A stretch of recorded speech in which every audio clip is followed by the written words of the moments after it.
Hey, what's up, y'all? Y'all know my slogan. I don't know it all, but I know what I've been through. Now, before we get into this video, please make sure you head on down to Instagram and follow us on our official Instagram page at hookahanonymous_. Alright? Able to be a little more explicit, a little more uncensored, and share content freely without running the risk of having our channel terminated. So, once again, make sure you head on down to Instagram and follow us on our official Instagram page at hookahanonymous_. Alright, now let's get into what you guys came here to see. Now, it's been a very unfortunate week just for hip hop in general, and now it seems like the target in front of our microscope is BankRoll Freddie. Alright, he's been arrested today roughly with 35 individuals, and they've been indicted on federal gun and drug charges. Now, the FBI conducted 3 operations in the cities of Little Rock and Pine Bluff, Arkansas. The investigations led to the arrest and indictment of BankRoll Freddie, followed by others, including EBK Fathead, which is a rapper from Pine Bluff. Now, authorities seized over $900,000 in cash, over 52 firearms, and 288 pounds of marijuana, and over 600 fentanyl pills. And it's kind of crazy because the 27-year-old rapper BankRoll Freddie was already arrested earlier this year in April after a gun and 21 pounds of marijuana and 171 grams of the prescription sedative promethazine was found during the traffic stop in his vehicle. So it's safe to say your boy BankRoll Freddie is cooked. I don't like to say that all the time. I'm not making light of it. I'm not making joke of it. However, the proof is in the pudding. He was already caught earlier this year in April, with all them pills, the pounds of marijuana, guns, and then he was indicted on the same exact charges recently. So, it's kind of hard for, let's say you're a lawyer, right? You're an attorney and you defending BankRoll Freddie. What do you say in this position?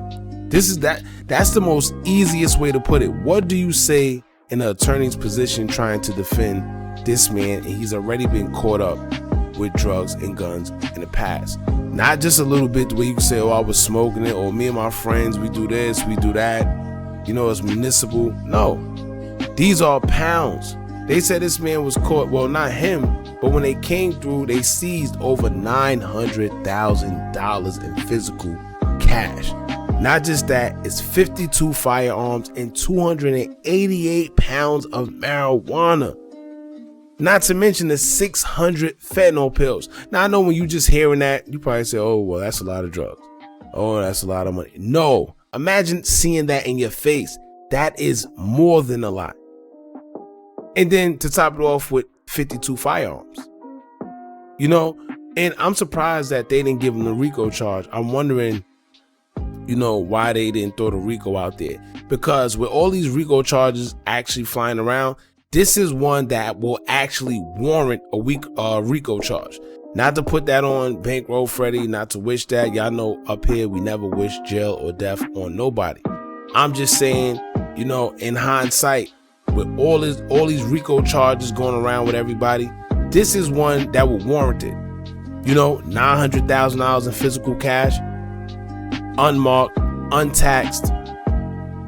That's something that the feds go after. And I wonder what led up to this investigation. 9 times out of 10, when he was caught with the pounds before and the pills before during the traffic stop, they followed up on it. They had leads, or maybe there was a rat involved. Who knows? Confidential informant that probably tipped them off to what's going on, who's who, and what's what.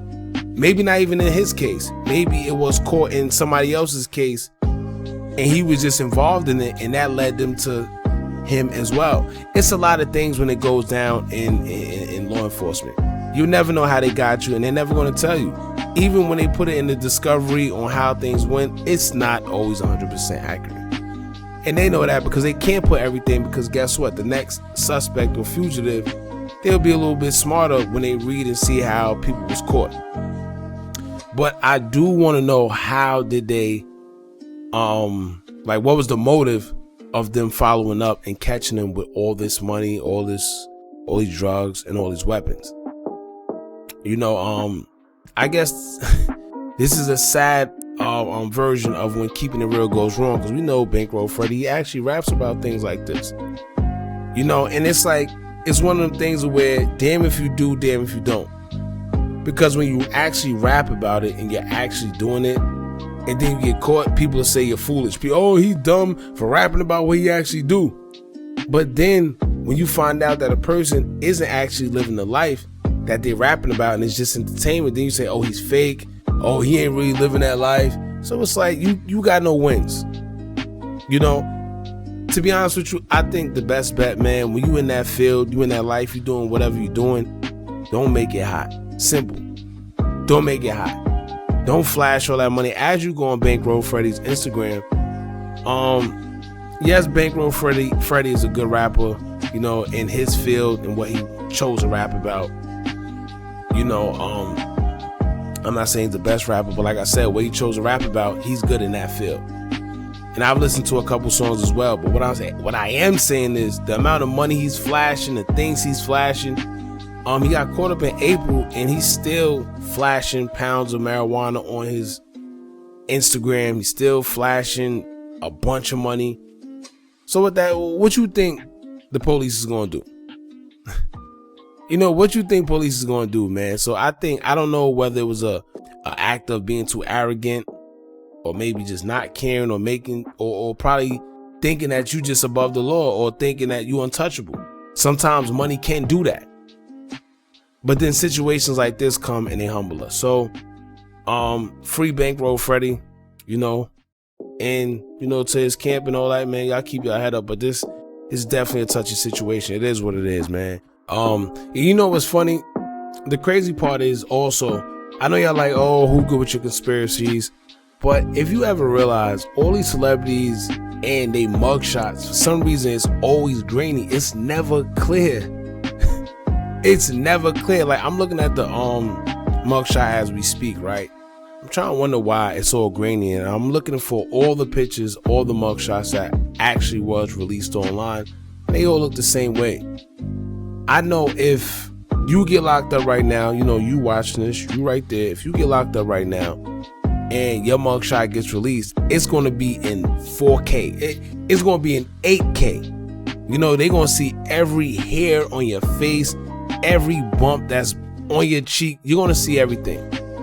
But for some reason, all these rappers, every time they get locked up or arrested, they got the same grayish, bluish background, and it's always grainy, and you can't really make out who or what. I don't know. Like I said, I could be wrong. That could be me just looking into it too much.